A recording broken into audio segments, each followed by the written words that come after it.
Assalamualaikum warahmatullahi wabarakatuh. Halo, apa kabar semuanya? Semoga kalian semua yang menonton video ini dalam keadaan sehat dan walafiat. Sebelum itu, perkenalkan, nama saya Arif Fataha dengan NIM 233830511078 dari Prodi Manajemen Bisnis Syariah kelas A. Di sini saya berkesempatan untuk mempresentasikan materi pada pertemuan yang kedua yang berjudul Integrasi Manajemen Kualitas Total dan Etika Bisnis Syariah ditinjau dari paradigma halalan thayyiban dalam industri manufaktur.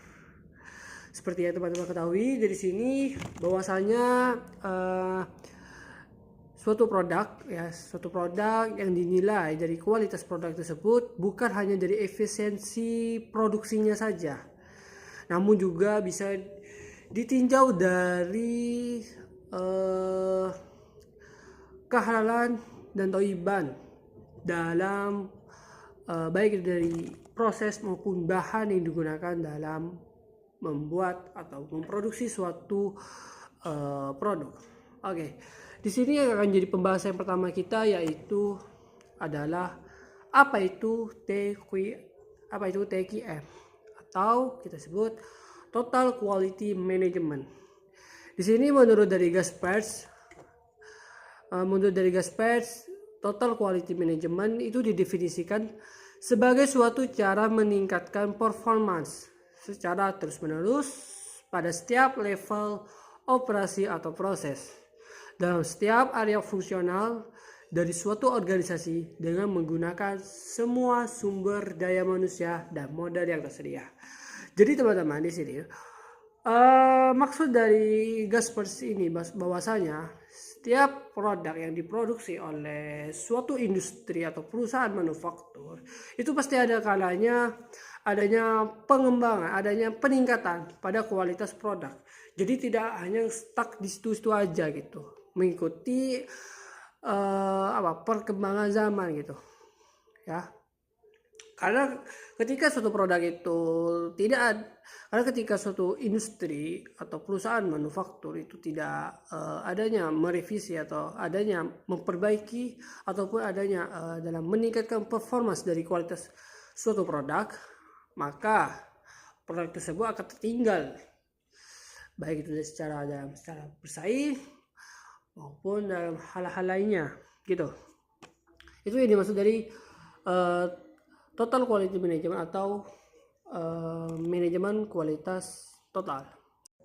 Oke, selanjutnya yaitu 8 dimensi kualitas manufaktur. Jadi teman-teman di sini menurut dari David Garvin ada 8 dimensi yang perlu kita ketahui perihal kualitas manufaktur. Yang pertama dari kinerjanya atau performance-nya.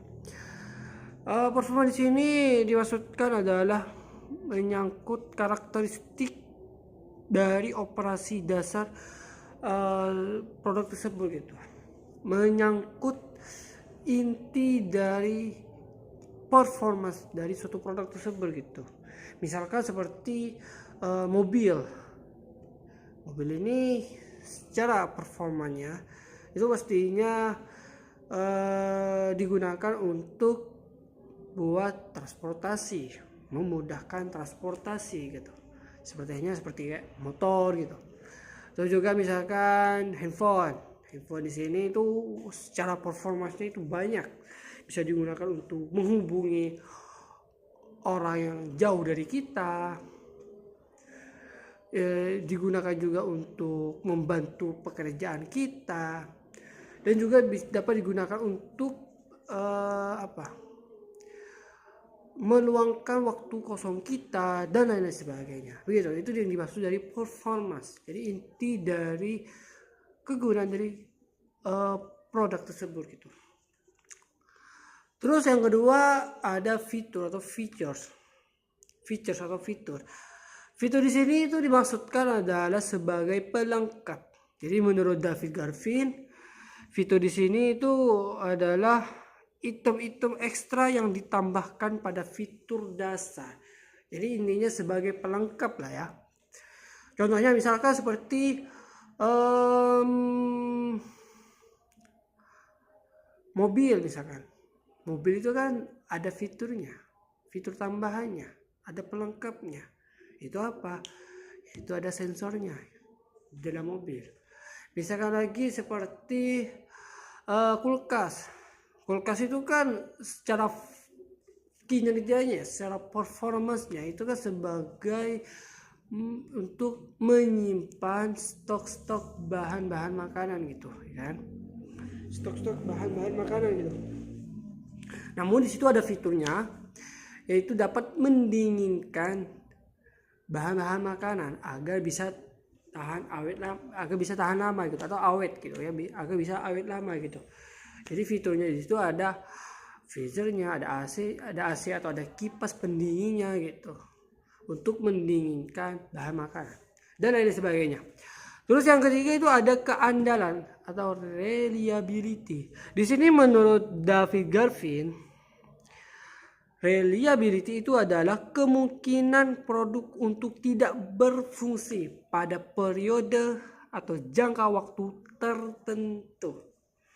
Jadi di sini adalah seberapa lama keandalan dari suatu produk itu masih bisa berfungsi gitu.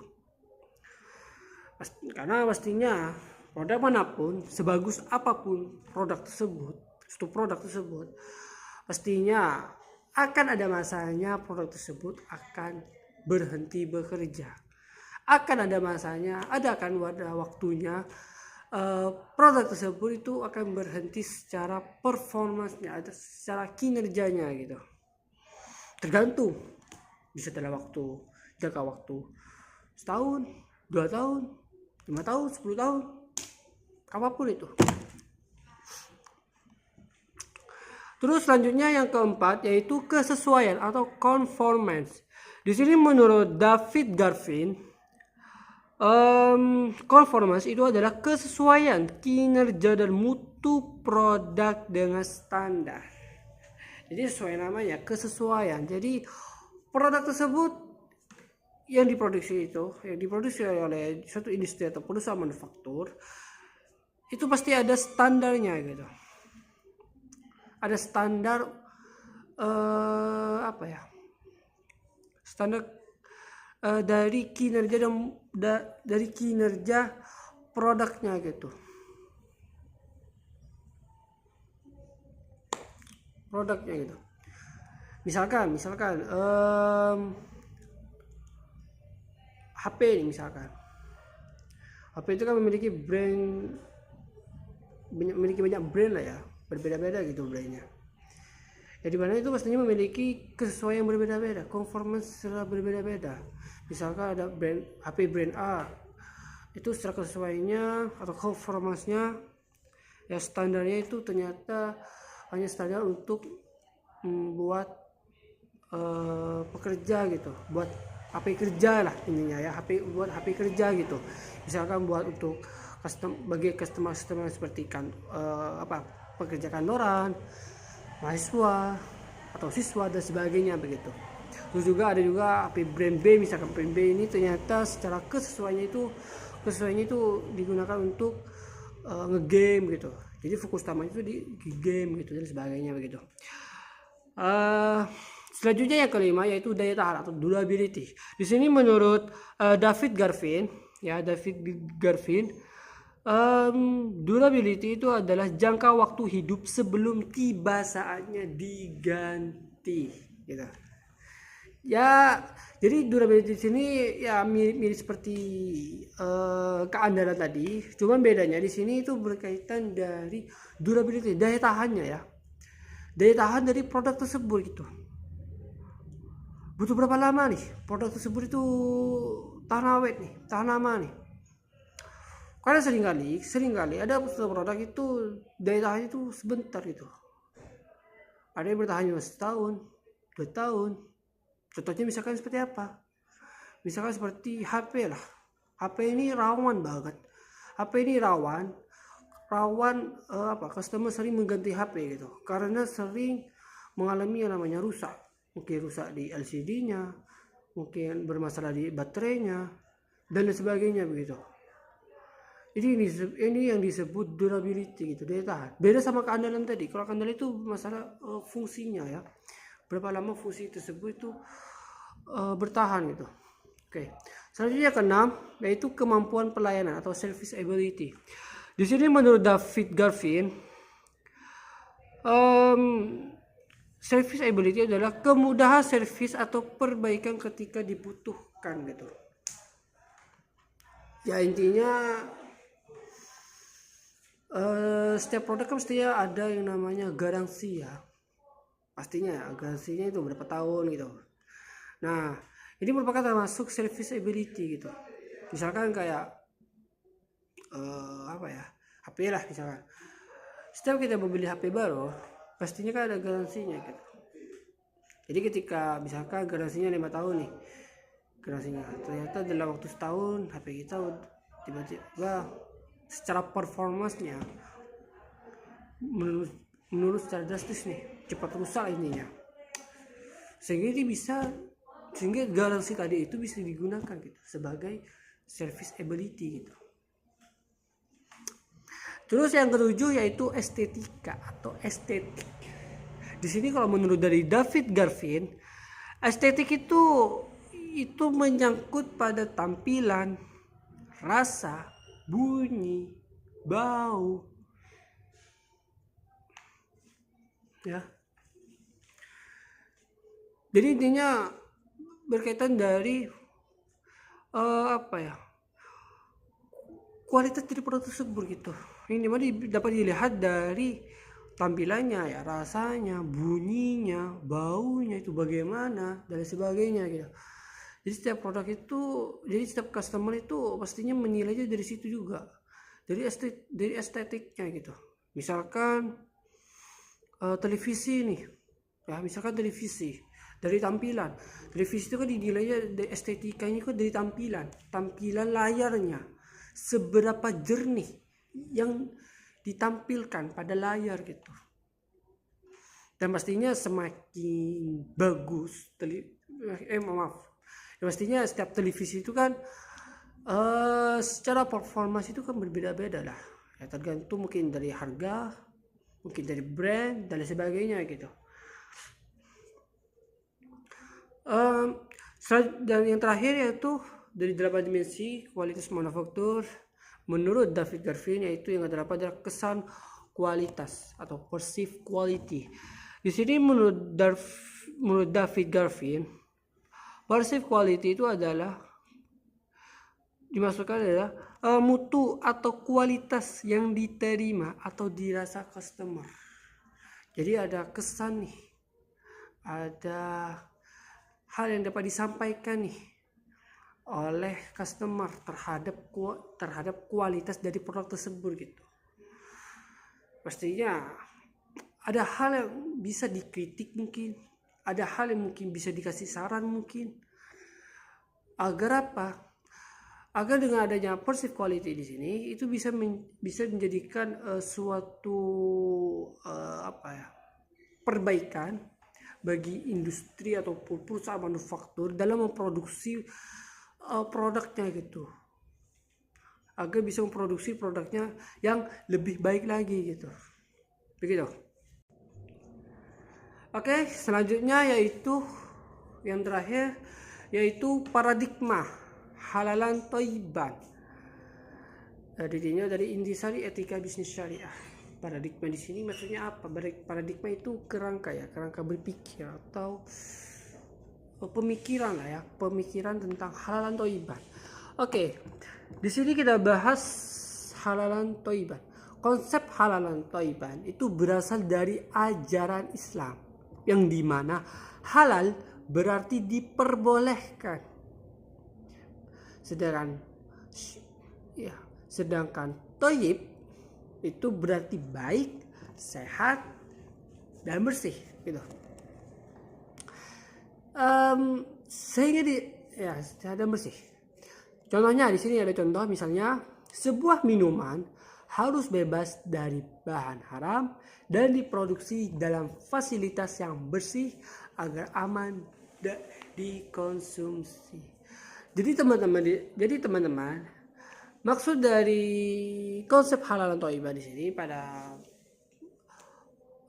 pada industri atau perusahaan manufaktur adalah bahwasanya produk yang diproduksi itu tidak hanya dilihat dari seberapa canggih produksinya, alat produksinya atau mesin produksinya yang digunakan gitu, seberapa mahal atau seberapa tinggi nilai bahan produksinya. Tapi di sini kita juga harus menilai dari seberapa aman bahan yang digunakan. Apakah bebas dari haram, benar-benar diperbolehkan atau tidak begitu. Dan juga alat yang digunakan dalam memproduksi produk tersebut, apakah fasilitasnya itu benar-benar bersih, benar-benar sehat, benar-benar terjamin, buat keselamatan customernya yang mengonsumsinya atau tidak begitu ya. Itu kalau lebihnya seperti itu. Oke. Selain itu juga di sini yang perlu teman-teman ketahui ada kriterianya ya. Ada 4 kriteria produk halal dan thayyibah dalam manufaktur gitu. Yang pertama, halal zatnya. Zat itu apa? Apa ini maksud dari zat? Zat itu kandungan. Kandungan yang ada di dalam produk tersebut gitu. Apakah zat yang digunakan itu tidak dari hal-hal yang diharamkan oleh agama Islam? Contohnya misalkan seperti babi, darah, bangkai, ataupun minuman keras dan sebagainya gitu, yang alkohol dan sebagainya gitu. Jadi di sini dalam hal memverifikasi suatu bahan baku yang akan digunakan untuk memproduksi suatu produk oleh suatu industri atau perusahaan manufaktur, itu secara verifikasi itu cukup ketat, karena emang tidak bisa sembarangan memproduksi yang dimana kandungannya ternyata ada kandungan yang diharamkan oleh agama Islam, oleh syariah Islam. Begitu. Terus yang kedua yaitu kriterianya yaitu ada halal memperolehnya gitu. Halal memperolehnya di situ apa maksudnya? Adalah memperoleh bahan bakunya, modal usahanya. Diperoleh dari mana? Misalkan dari modal usahanya. Modal usaha yang digunakan untuk memulai atau untuk memulai dalam memproduksi suatu produk itu modalnya dari mana? Apakah dari judi? Ataukah emang benar-benar didapatkan dari suatu yang halal lah ya, bukan suatu hal yang diharamkan, bukan dari judi atau apapun itu. Intinya halal dalam memperolehnya, baik itu dari segi modal usahanya, baik dari bahan baku yang diperolehnya atau yang didapatkan, hingga transaksi penjualannya begitu. Bagaimana? Terus yang ketiga itu halal produksinya. Ya pastinya dalam memproduksi suatu produk itu pastinya dalam syariat Islam perlu halal di sini mestinya hal-hal yang ya tidak tercampur hal-hal yang haram lah, yang diharamkan ya, tidak tercampur hal-hal yang diharamkan. Misalkan memproduksi daging hewan misalkan. Dalam syariah Islam memproduksi hewan penyembelihan itu pastinya menggunakan metode penyembelihan ya, bukan menggunakan alat yang dapat menyiksa hewan begitu. Itu termasuk hal produksinya gitu. Jadi kalau misalkan alat yang digunakan itu dapat menyiksa, misalkan salah satunya itu dapat menyiksa hewan, berarti itu haram, secara produksinya itu haram. Misalkan lagi misalkan lagi misalkan lagi barang yang diproduksi itu ternyata adanya kontaminasi dengan barang halal barang haram gitu. Misalkan salah satu alat atau mesin produksinya itu ternyata diperoleh dari haram, misalkan dari judi atau di mana itu, atau dari nyuri, misalkan dari mencuri dan sebagainya gitu. Itu haram secara produksinya gitu, haram buat digunakan gitu ya. Lalu yang keempat, yang terakhir itu adalah halal hasilnya ya.